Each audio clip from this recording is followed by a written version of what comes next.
let's start here at point 1. Should Christians be involved in politics? If I only have 1 minute with someone to explain or answer that question, I take out my iPhone and I show them this picture.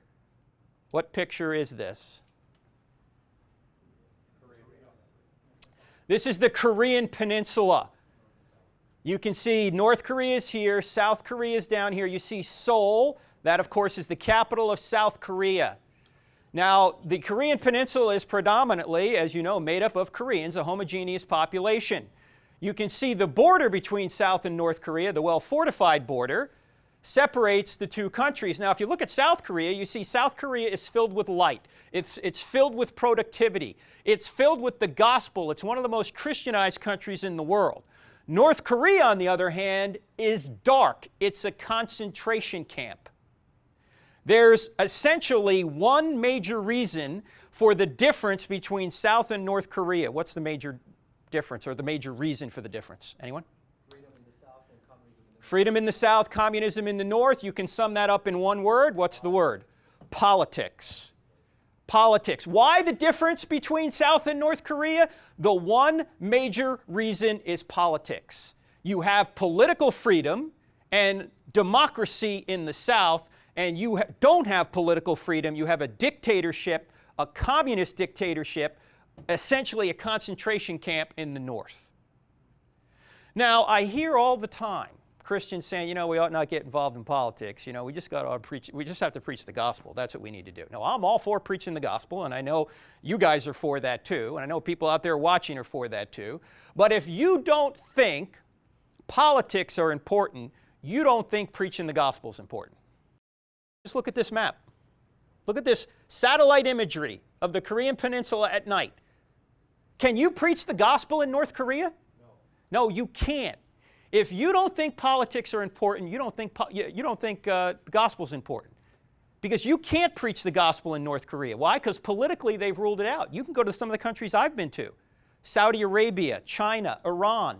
You can't do what we're doing in this room right now and over the airwaves right now in those countries. Why not? Because politically they've ruled it out. In fact, if you think about this, not only does politics affect the gospel, politics affects virtually everything we do. Think about this. Politics affects your church, your children, your health, your money, your business, your freedom, your property, your school, your home, your security, your safety, the poor, the unborn, virtually everyone and everything.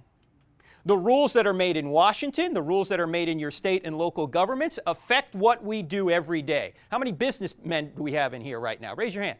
Do you think that politics affects whether or not you can do business and how you do it? It affects it every day. The church, does politics affect the church? Yes, it does. Politics affects what we even say from our pulpit. You say, well, no, Frank, you're overstating the case because, you know, Jesus was not involved in politics. Was he? Yeah, he was. Often overlooked. Who did Jesus go after the most in the New Testament? Pharisees. And who are the Pharisees? The Pharisees were the religious, and get this, political leaders of Israel. And Jesus went after these people. In fact, if you don't think Jesus was involved in politics and you think Jesus was just kind of a soft soap guy who never went after anyone, you have not read Matthew chapter 23. Because what does Jesus say in Matthew chapter 23 talking to the Pharisees? Here's what he says. Woe to you, teachers of the law and Pharisees, you hypocrites! You give a tenth of your spices, mint, dill, and cumin, but you have neglected the more important matters of the law, justice, mercy, and faithfulness. You should have practiced the latter without neglecting the former. You blind guides, you strain out a gnat but swallow a camel. What? Sweet and gentle Jesus said this? Yes, Jesus was not Barney, okay? He was not, can't we all just get along, boys and girls? No! Jesus was not Mr. Rogers. Can you say kindness, boys and girls? No! Oh, sometimes he was kind, of course. Most of the time he was kind, but sometimes he was right in your face saying this is wrong and you need to change. Jesus was tough. Don't buy into the politically correct, feminized Jesus. Jesus stood for the truth. And he stood for the truth no matter where the truth was. Now notice, you have neglected the more important matters of the law. What's he saying there? He's saying that there's a hierarchy, that some things are more important than others. Justice, mercy, faithfulness are more important than tithing your spices, which is what they were doing. They're giving 1/10 of all their spices, but they're neglecting the bigger issues. That's what's going on in our country. Do you know we have entire political parties and politicians who are more concerned with what light bulbs we use while they put no restrictions on abortion? Is that ludicrous or what? We got people telling us what light bulbs to use, but they won't say don't kill your babies. Are they neglecting the more important matters of the law? Exactly. Now, here's why the separation of church and state is not the issue. The issue, and if there's one thing you get out of this tonight, just get this one idea down, because this is what confuses everybody. The distinction between religion and morality. There's a difference between religion and morality. Broadly speaking here, or broadly defined, religion has to do with our duty to God, but morality has to do with our duty to one another. We are not telling people that they have to worship or they have to go to a church or be a member of a church or follow certain rites and rituals when we say that you ought not kill an unborn child. That's not imposing religion. Nobody I know, well, there are a few crazies out there, but very few people I know on, say, the conservative side of things are trying to legislate religion. Nobody's trying to say, you need to be a member of a church, you need to go on Sunday, you need to do this, you need to do that. That's not what we're saying. But we are telling one another how to treat one another, and that's legislating morality, and all laws legislate morality. How many times have you heard you can't legislate morality? Think about it. That's what all laws do. Every law declares one behavior is right and the opposite behavior is wrong. The only question is, whose morality will we legislate? Everybody's trying to legislate morality. The only question is, whose morality? Well, whose morality should we legislate? Now, this is in the womb, if you can see that. This is in the womb at 11 weeks. Question, is that animal, mineral, vegetable, or human? Now, that's human. We were all there. When we say you ought not kill human beings, you don't need the Bible to know that. It's consistent with the Bible, but you don't need the Bible to know that. Now, do you notice that in the abortion debate, both sides are trying to legislate morality and both sides are trying to impose? You say, oh, no, it's just the pro-life people. They want to impose morality. They want to impose their morality. No, they don't want to impose their morality. I don't think we ought to impose my morality. I don't think we ought to impose your morality. I think we ought to impose the morality. I didn't make up the fact that murder was wrong. I mean, how many times have you heard this? Don't impose your morals on me. How would you respond to that? Well, first of all, why would that be wrong? Are you imposing your morals on me by saying I can't impose my morals on you? You see, you're imposing your morals on me right now by saying I ought not do that. Yeah, right. But I would say, these aren't my morals. I didn't make up the fact that murder's wrong. I didn't make up the fact that abortion's wrong. I didn't make up the fact that men were made for women and women were made for men. These laws convict me too. I'm not saying impose your morality or my morality. I'm saying impose the morality. The one that Thomas Jefferson said was, what? Self-evident. We hold these truths to be self-evident, that all men were created equal and endowed by their Creator with certain unalienable rights, among them life, liberty, and the pursuit of happiness. Why did he say life first? Because the right to life is the right to all other rights. If you don't have life, you don't have anything. Let's take a look at the two major candidates for the United States presidency. And everything I'm about to tell you here, you can get online from a nonpartisan website. It's called ontheissues.org, I think it is. In fact, I'm going to put the website up here a little bit later. You can get this from the website. This is nonpartisan. I'm just going to tell you where these people stand, okay? And then you decide how you're going to vote. We'll look at Obama and Biden first on the issue of life. Not only is President Obama and Vice President Biden pro-abortion, they want taxpayers to pay for abortion. That is in the Democratic platform. How about marriage?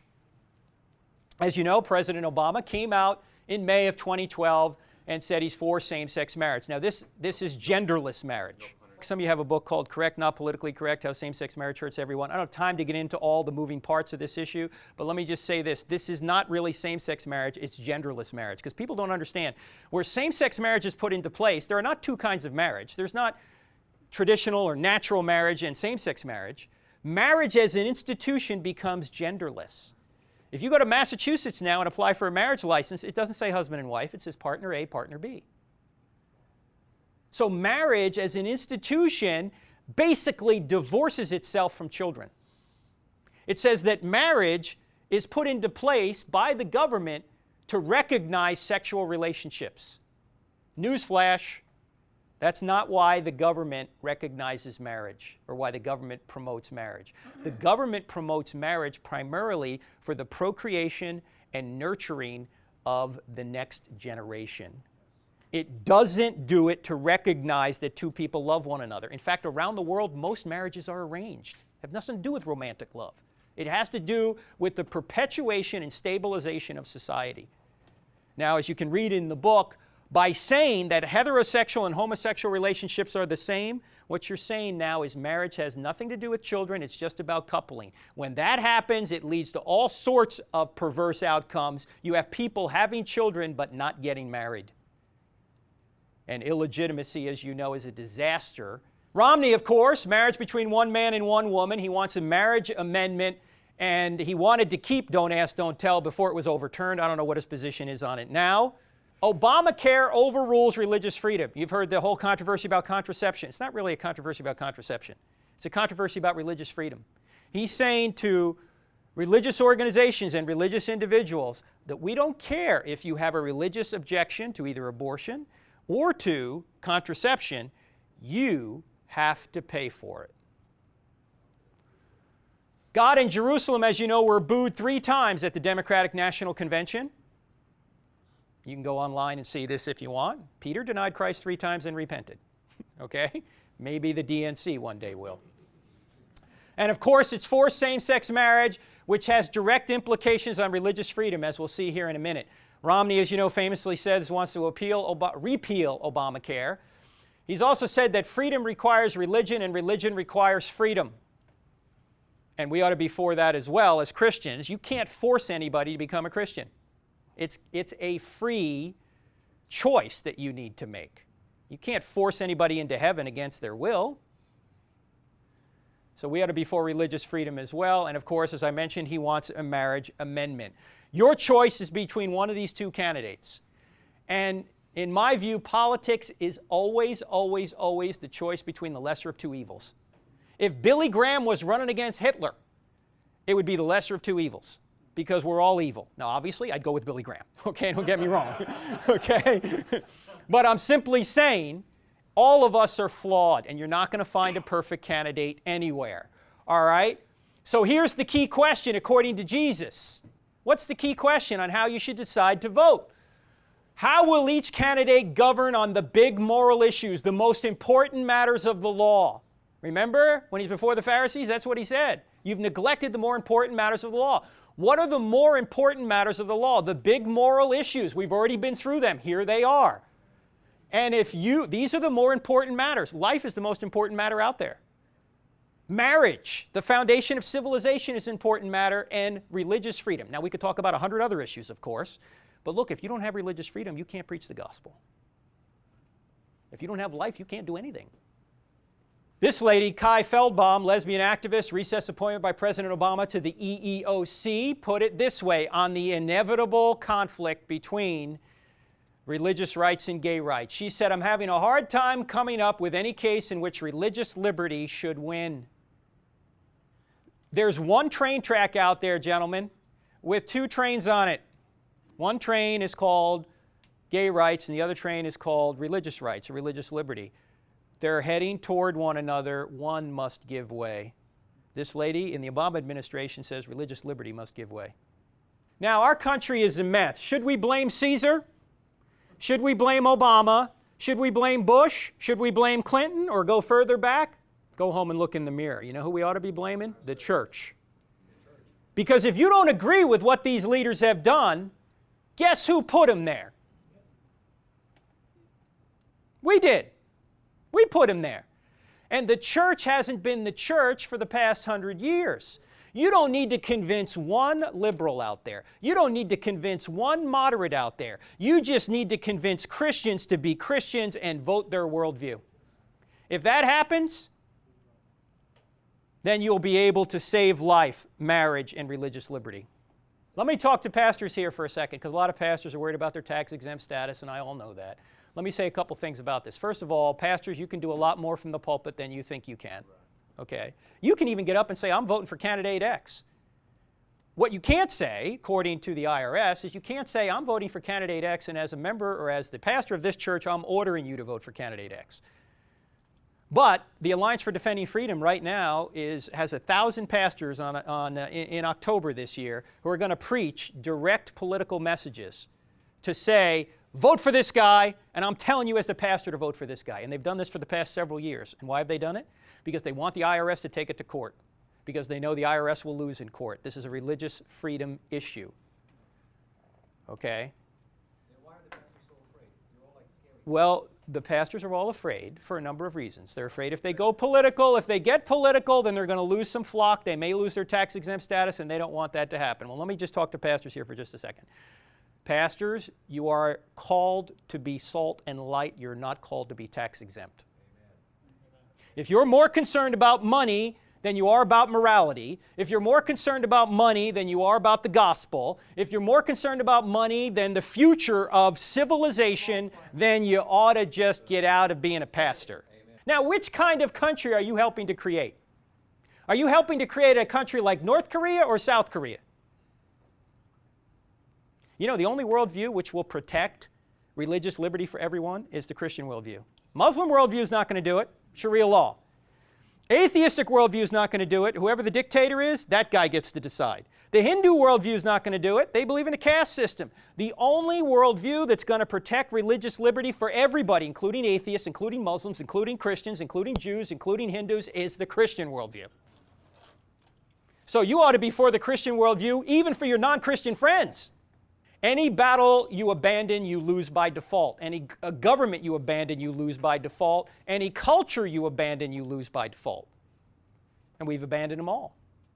We're to blame. You can blame the politicians all you want, but we're to blame. We haven't been the church. Life, who will protect them? If not you, who? Marriage, who will protect children? If not you, who? Religious freedom, who's going to protect the gospel? If not you, who? As Edmund Burke said a number of years ago, the only thing necessary for evil to prevail is for good men to do nothing. Guess what? That's what we've been doing. We've been doing nothing.